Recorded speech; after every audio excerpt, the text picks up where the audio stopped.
Hey teachers, I'm Haley here at Teacher's Pet, and today I need to set up my bullet journal for next week's spread so I'm ready for our reflect and resets on Sundays. So I invite you to grab your journal, planner, calendar, whatever you need to decorate, set up next week's layout alongside me. And while I am creating and decorating my spread, I'm also going to chat just a little bit about a lesson plan that I ran this past week. It has to do with teaching sort of presentations, slide decks, those types of skills for my general education writing course. I work with technical writing engineering students, but I definitely think this idea of a lesson and how I discussed giving presentations could be helpful for, a lot of different fields, majors, might be something fun and interesting you consider adapting for your own classrooms.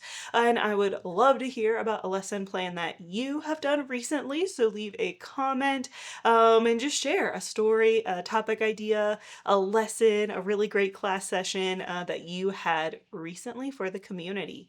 All right, let's hop into a little speed build to set up what is actually week 15 of my semester. I'm almost done, and the very end of April.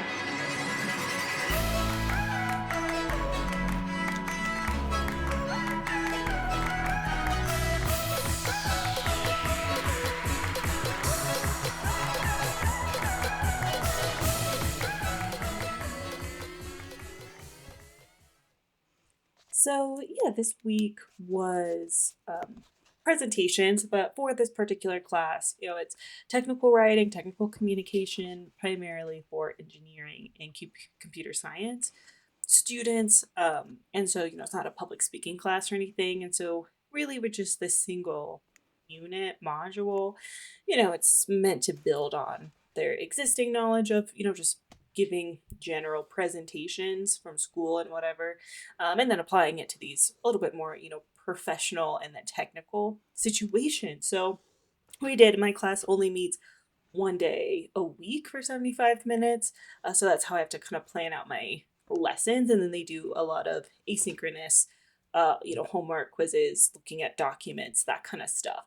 So for the lesson plan in terms of what we did in the 75-minute period together, now I started with actually an example of an email that I had received that went sort of against a lot of the strategies and things that we had been talking about with our writing this semester. And so it was really fun. I love pulling in, I call it my connections to IRL section, where we just walk through, hey, here's something that happened to me outside of class that relates to what we have talked about and are doing inside of class.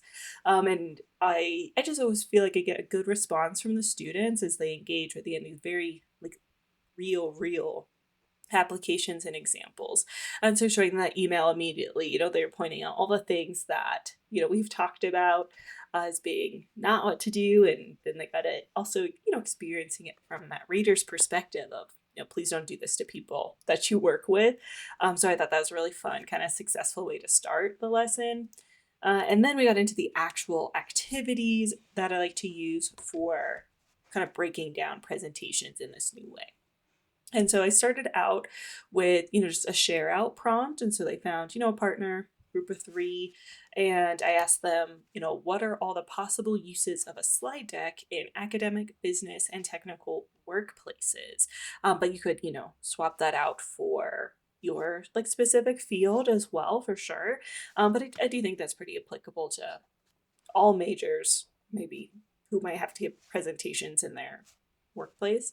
And so I gave them, like a minute or two. I'd like to play music in my class. So, it's like one short song length because the soundtrack was pretty like small and chill, like film scores.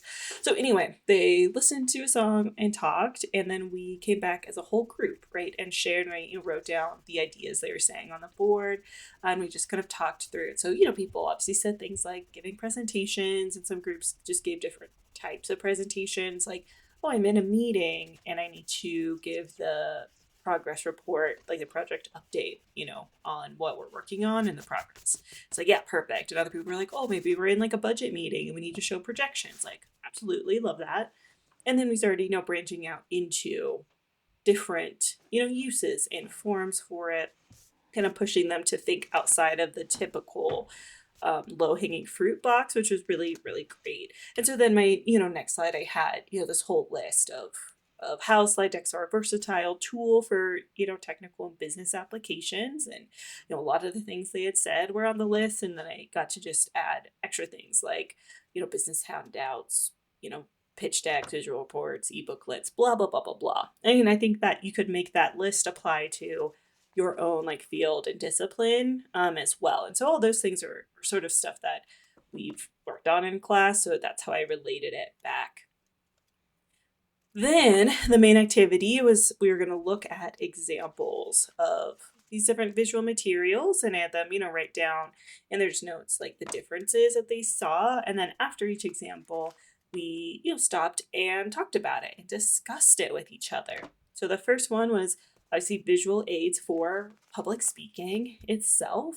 And, I was able to put some different designs of slide decks up, and I actually pulled a source from echovivera.com who does like research presentation, editing, and training and professional development for academics. And so her free blog has a lot of really great materials, examples.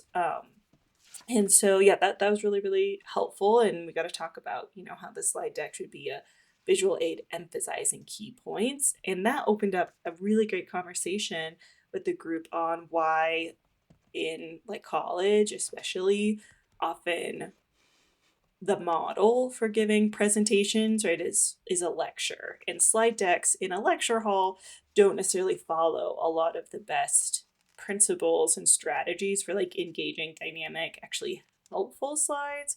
And so we had a really, really awesome conversation about that, especially one of my sections. There's a few students who really were thinking conceptually. They were bringing up points in like the workflow as well, and like what kind of professors are expected to do. And it was really, really cool.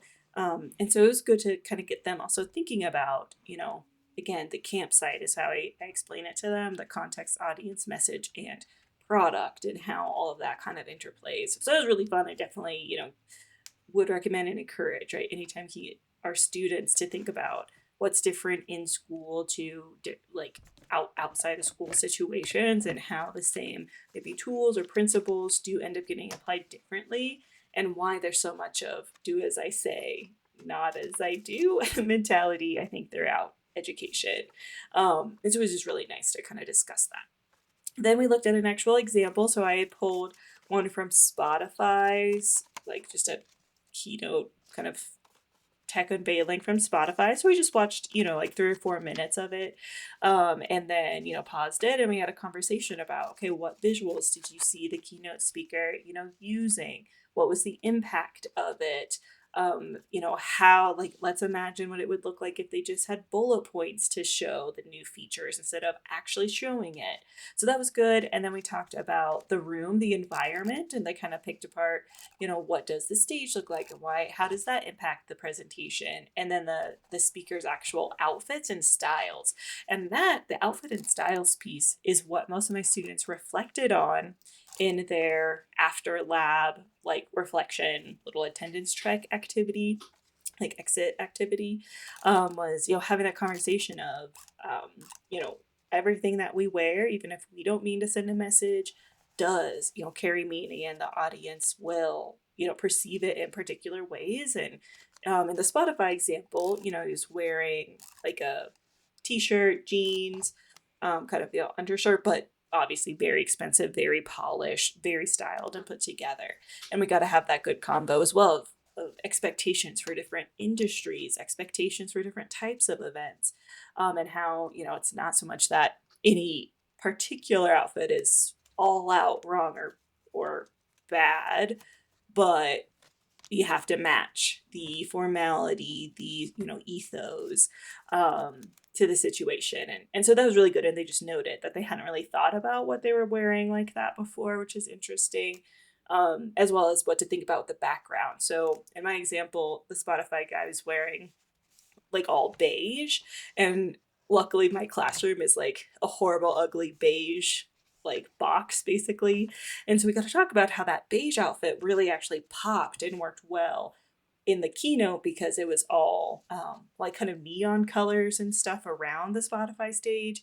And okay, now imagine if this outfit was in our classroom, and people actually laughed, which was always nice, because he would have blended in basically to the beige wall and beige carpet of my lab. So then the next thing that we did was watch some of the state of the city from our mayor, which is really great. So if you can, I'm sure all of your mayors probably do something like that and record it or put the slide decks up, I would imagine. So I just found the one from our city, and that was from this year. And so I thought that was really good for two reasons. One, just exposing my students to like, this is our local government, local leadership. Here's, what they're saying about the place we literally live, in that very material impact, like engage citizenry way, and not with any, commentary besides just as an example. Might as well show them something from the actual area that we live in. And then, it was, of course, a very formal, much more traditional speech. And so it was really great to compare, the Spotify tech unveiling type of public speaking and how different it is to, this highly formal or like government, scripted kind of speech. So that was really cool. And, it luckily is a really good example of how to do slide decks and PowerPoint that are engaging. And we had a lot of good stuff to talk about there. So would recommend that. And then we talked about like posters, because again, it's a STEM focused class. So posters and how to create those.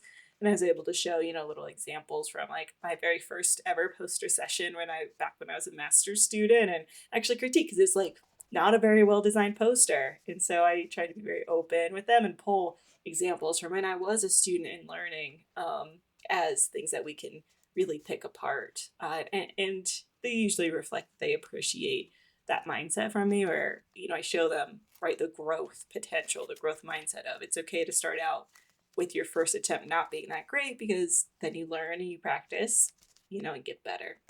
That was fun. And then my university, as I'm sure most of your schools and universities probably do as well, host research days and research competitions for undergrad and graduate students. At my university, luckily, like records and has a library of them, so I was able to pull this year's first place winner of that research kind of research presentation competition that we host. So we watched that, and I had them diagram out on their like whiteboards, what is Act 1? How did the speaker create a hook in context for the research? Okay, what was Act 2? How did the researcher build to the insights, frame their methods, get to those key results? And then Act 3, was the impact resolution of it. What, did the researcher say? How does their work matter? What should, we do next with this new knowledge? And, it's just a good chance for me to plug to all my students. Look, there are these really cool opportunities on campus that most people do not take advantage of. You should be the person to take advantage of it and, have that more unique, different experience on your resume. Because I know all of them, being in the fields that they are especially, are going to be working on, projects like that from their engineering, labs and their game design labs and whatnot. So they absolutely should be presenting their work, I think. Okay, and then the last thing we talked about was slide docs, and just, looked at examples of how, the more recent use of a deck that is meant to be read by the receiver, not presented, and how we can, use the same software and write longer form reports with it. And then I pulled from my university's like strategic plan, like 2030 strategic plan, which is an exact example of this like slide doc genre. So again, it's good to have that example of what we're talking about, obviously, but anytime possible, I like to pull it from, again, our local community, our own campus, our own city, to help them be aware of what's actually going on, materially around them, where they live and learn and interact, just so they have that awareness and just information of like, here's literally what our local community is up to. And so that was the bulk of the activity. Then the second half, they have a project coming up, a recorded presentation. So I just spent the rest of my time, talking through my expectations and, some tips, software, giving them a tech demo so they will know how to like turn in their project, all that kind of boring, but important stuff. And yeah, I think it was really good. They were again reflected a lot of good moments and deeper thinking about presentations and public speaking than I think they were doing before. So as overall, I think this lesson plan worked. I'm definitely gonna, keep it, maybe tweak it slightly in the back half. I'd love to have more time for them to actually then create maybe a slide deck, but you know, 1 75-minute period just isn't that long to fit tons and tons of stuff. So I do think watching the demos with again having very contrasting, relevant kind of tech presentation versus local government presentations, and then different forms of research presentations from our own campus, community, and students, is overall a lesson plan that I really like and would totally recommend as a fun way to introduce and talk about subjects and presentations. Ooh, and with that, okay, looks like I'm basically done with my decor for the week. So this was a fun, little chat. And leave a comment with a lesson plan that you were working on this week that you really liked. And this is my kind of theme and ideas for this week's spread and layout. We're almost at the end of the semester, so they're really in the thrust of working on creating their final project. So I went with this very like creator type uplifting, a little bit like jazzy, but kind of crafty style spread. And then I also am playing around with a little bit different layout than in the past, where I could like list out and be able to write out a lot more. And you'll notice I only make 6 boxes because I just consistently don't do a lot on Sunday. Like Sunday is me, just planning and getting ready for the week, but I don't tend to write down a lot of tasks. So there's that. And yeah, go over and listen to the Sunday Reflect and Reset once your planner is all set up so we can really get ready for the next week.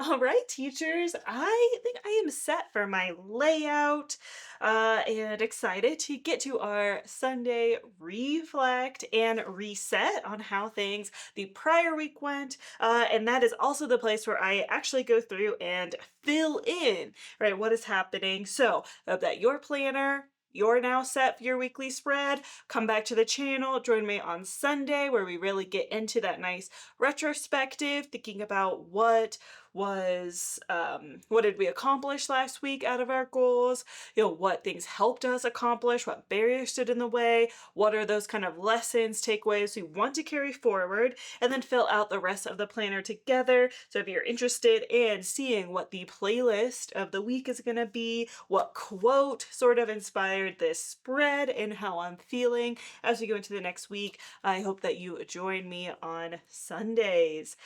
Until then, enjoy your week, enjoy your planner, and I hope that you have a great class.